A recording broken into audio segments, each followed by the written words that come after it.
Hello and welcome back to tricks. और अगर आप यहाँ पर नए हैं तो चैनल को सब्सक्राइब कर लीजिए और वो बेल आइकन प्रेस कर लीजिए जिससे आपको नेक्स्ट वीडियो की नोटिफिकेशन मिल जाएगी।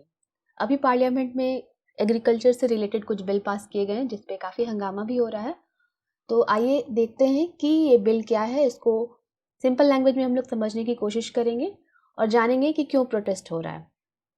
तो सबसे पहले है the farmers empowerment and protection agreement on price assurance and farm services bill 2020। इसी नाम से ऑर्डिनेंस लाया गया था जब पार्लियामेंट सेशन में नहीं था, लोकसभा सेशन में नहीं थी।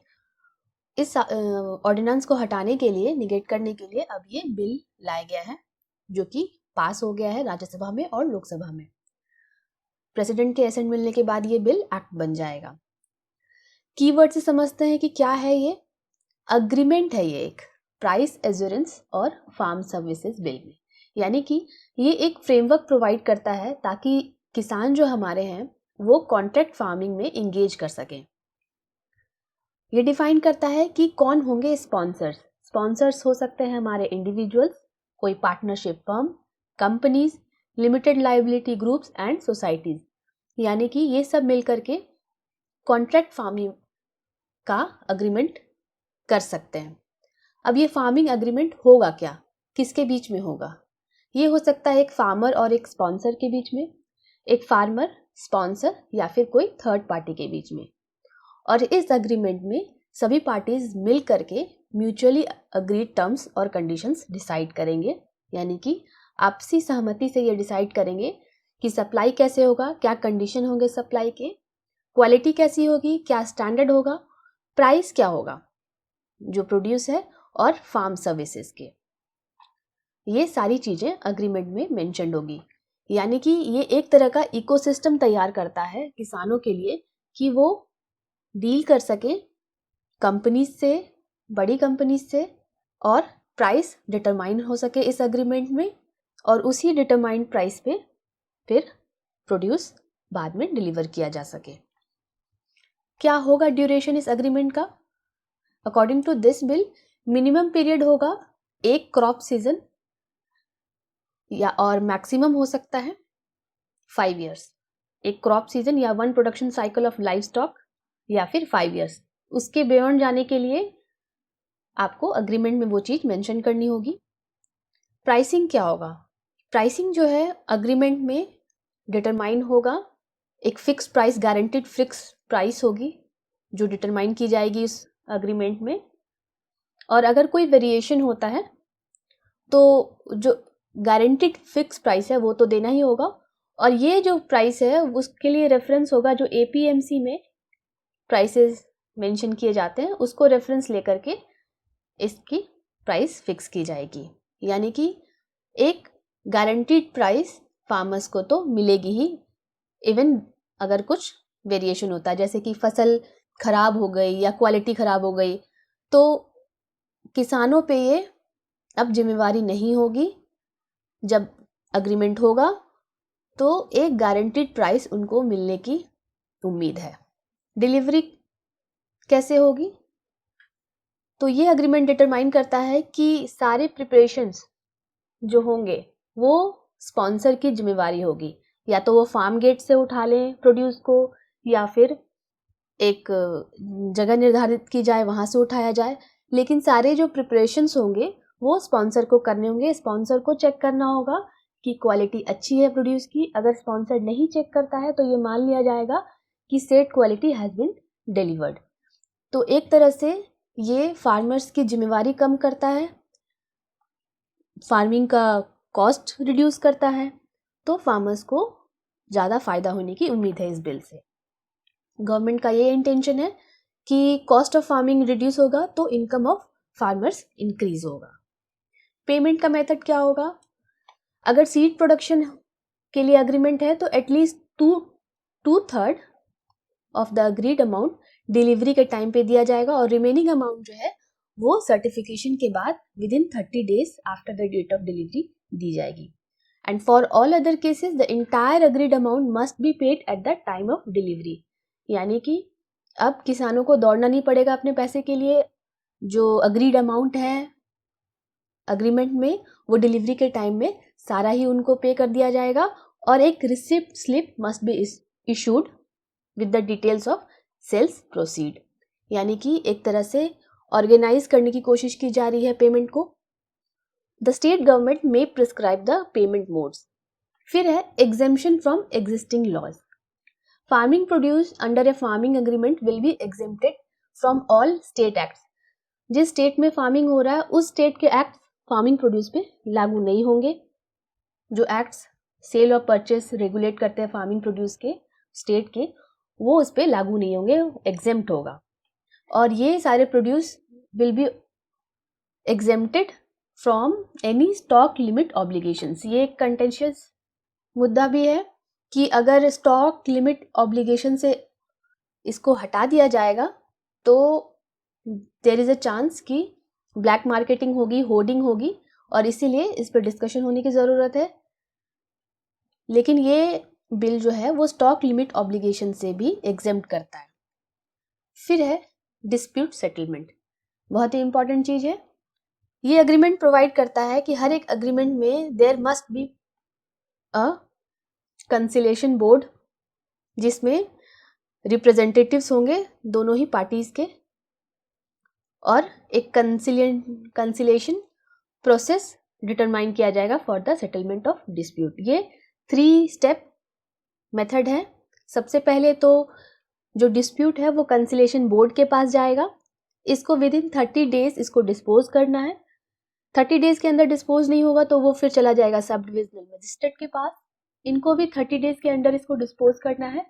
इनके ऑर्डर को फिर अपील कर सकते हैं दोनों ही पार्टी एपेलेट अथॉरिटी के पास, जो कि प्रिसाइड किया जाएगा कलेक्टर या फिर उनके द्वारा नॉमिनेट किए गए एडिशनल कलेक्टर के द्वारा। तो ये 3 स्टेप है डिस्प्यूट सेटलमेंट के लिए।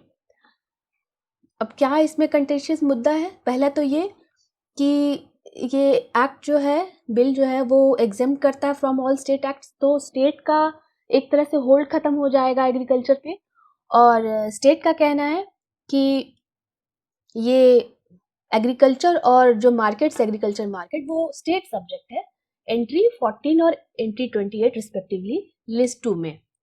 और ये बिल इंक्रोच करता है स्टेट्स के पावर में और एक तरह से कोऑपरेटिव फेडरलिज्म को हार्म करता है। लेकिन सेंट्रल गवर्नमेंट का कहना है कि trade and commerce food items का जो है वो कॉन्करेंट लिस्ट में आता है, इसीलिए कॉन्स्टिट्यूशनल प्रॉपर्टी है सेंटर के पास। क्योंकि जो भी चीज़ें कॉन्करेंट लिस्ट में है उस पर अगर सेंट्रल गवर्नमेंट कोई लॉ बनाती है तो उसका ही लॉ प्रिवेल करता है। दूसरी चीज़ ये है, जो डिस्प्यूट सेटलमेंट सिस्टम जो दिया गया है, फार्मर्स का ये मानना है कि जो पावरफुल लॉबी हैं, जो प्राइवेट कंपनीज हैं, बड़ी कॉरपोरेट कंपनीज हैं, उनके पास ज़्यादा पावर होगा। ये डिस्प्यूट सेटलमेंट में उनके पास अपर हैंड होगा। तो ये भी एक कंटेंशियस मुद्दा है। तीसरी चीज़ क्या है कि ये प्राइस किस मेथड से डिटरमाइन होगा, ये एक्ट नहीं बताता है। हो सकता है कि जो फार्मर्स कमज़ोर हैं, छोटे फार्मर्स हैं, उनके पास कम पावर हो, ऑब्वियसली उनके पास निगोशिएटिंग पावर कम होगी, तो प्राइसेस जो है उनके अकॉर्डिंग डिटरमाइन नहीं होगी। जो मजबूत पार्टी होगी, जो स्पॉन्सर्स मजबूत होंगे, जो लाइबिलिटी ग्रुप या कंपनीज, जो मजबूत कंपनीज होगी, वो अपने अकॉर्डिंग प्राइसेस डिटरमाइन करेंगी। इसीलिए जो अपोजिशन है वो ये कह रही है कि ये बिल कॉरपोरेट्स को सूट करता है, फार्मर्स को सूट नहीं करता है। फिर हमारा दूसरा बिल है farmers produce trade and commerce promotion and facilitation bill 2020। ये बिल अलाउ करता है barrier free trade off farmers produce outside the physical premises of the markets notified under the various state agricultural produce marketing committee laws। APMC के under जितने भी markets notify किए गए हैं, yards, mandis जो नोटिफाई की गई हैं, उनके जो फिजिकल प्रीमिसेस हैं उसके आउटसाइड भी जाकर के, बाहर भी जाकर के जो किसान हैं वो अपनी फसल बेच सकते हैं। अब ये फार्मर्स प्रोड्यूस है क्या क्या, इसमें क्या क्या इंक्लूडेड है? सारे ही food items, cereals, pulses, fruits, vegetables, edible oil, sugarcane, etc. Raw cotton, jute, cotton seeds, cattle fodder और जो भी agricultural produce APMC act determine करता है एज शेड्यूल्ड फार्मर्स प्रोड्यूस। तो ऑलमोस्ट सारे ही चीज़ें जो फार्मिंग में होती हैं वो इसमें इंक्लूड कर ली गई हैं और किसान इनको APMC के आड़त मंडी से बाहर जा कर के भी बेच सकता है। Barrier free trade interstate intrastate allow करता है ये। तो ये तो अच्छी बात है कि जहाँ भी किसान को अच्छी कीमत मिलेगी वो वहाँ जा कर के बेच सकता है। फार्मर कौन होंगे इसमें? तो ये बिल डिफाइन करता है farmer as an individual who is engaged in the production of farmers produce, जो कि फसल उपजाने में जुड़ा हुआ एंगेज्ड है, बाय सेल्फ और बाय हायर्ड लेबर, हायर किए हुए लेबर से या फिर खुद भी, या फिर वो एक फार्मर प्रोड्यूसर ऑर्गेनाइजेशन है। फार्मर प्रोड्यूसर ऑर्गेनाइजेशन क्या होता है? 2 या 2 से 3 किसान मिल करके, लोग मिल करके एक ऐसा ग्रुप बनाते हैं, सोसाइटी बनाते हैं जो कि किसी स्टेट लॉ के अंडर में रजिस्टर्ड है, जैसे कि कोऑपरेटिव सोसाइटीज होती है फार्मर्स की, तो उनको भी फार्मर माना जाएगा। एलिजिबिलिटी क्या है? कौन ट्रेड कर सकते हैं? फार्मर्स, FPOs एंड ट्रेडर्स, ये सारे इस प्रोसेस में इंगेज कर सकते हैं। ट्रेडर्स वो लोग हैं जो कि फार्मर्स प्रोड्यूस खरीदते हैं, जो होलसेल ट्रेड में इंगेज है, एक्सपोर्ट में, प्रोसेसिंग में, वैल्यू एडिशन में, मैन्युफैक्चरिंग, रिटेल, एंड यूज और कंजम्पशन में, ये सारे ही ट्रेडर्स हैं। Scheduled farmers produce, APMC act जो है कुछ फार्मर्स प्रोड्यूस को शेड्यूल्ड फार्मर्स प्रोड्यूस मेंशन करता है। इसको में कौन इन्वॉल्व हो सकते हैं? A farmer and an FPO और एन एग्रीकल्चरल कोऑपरेटिव सोसाइटी और a trader having a PAN card. Trader जिसके पास पैन कार्ड है वो ये काम कर सकते हैं। इस ट्रेडिंग के लिए गवर्नमेंट एक क्रिएट करेगी electronic trading platform to facilitate direct and online buying and selling of farmers produce resulting in physical delivery of the produce. Buying और सेलिंग जो है वो ऑनलाइन होगा और डिलीवरी फिजिकल डिलीवरी होगी। ऑब्वियसली फार्मर्स प्रोड्यूस क्या buying and selling हो रहा है। कंटेंशियस इशू क्या है यहाँ पे? ये बिल कहता है कि there will be no fees levied by the states. अब स्टेट जो है वो कुछ चार्जेस लेती है ना, मंडी का कुछ चार्जेस है, कुछ मिडिल मैन के चार्जेस होते हैं, वो सारे कलेक्ट करती है।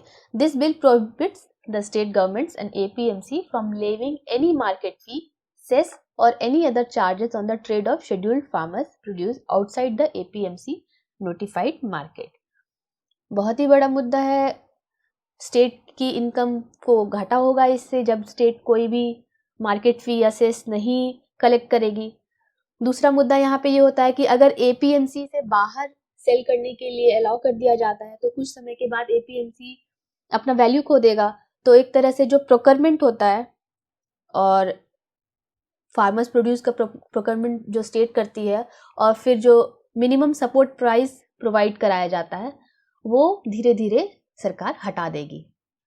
ये एक बड़ा मुद्दा है कि this act will lead to removal of MSP, minimum support price. इसमें भी एक डिस्प्यूट रिजोल्यूशन मैकेनिज्म है, वही 3 स्टेप का। एक कंसिलेशन बोर्ड होगा, फिर सब डिविजनल मजिस्ट्रेट होंगे और सब डिविजनल मजिस्ट्रेट के बाद अपीलेट अथॉरिटी के पास चीजें जाएंगी। तो ये था 2 बिल। तीसरा एसेंशियल कमोडिटीज एक्ट है। कुछ चीजें एसेंशियल कमोडिटीज से हटा दी है सरकार ने, उसको हम लोग नेक्स्ट वीडियो में डिस्कस करेंगे। तो 3 चीजें इंपॉर्टेंट है यहाँ पे। पहला तो ये कि ये जो कॉन्ट्रैक्ट फार्मिंग है इसमें अपर हैंड कॉर्पोरेट्स का हो जाएगा, क्योंकि फार्मर्स, छोटे फार्मर्स उतने मजबूत नहीं है, वो प्राइसेस नहीं निगोशिएट कर पाएंगे। दूसरा, APMC एक्ट से बाहर फिजिकल बैरियर जो हटा दिया गया है और उससे बाहर जो किसान सेल कर सकते हैं, इसकी वजह से धीरे धीरे MSP पे खतरा हो सकता है।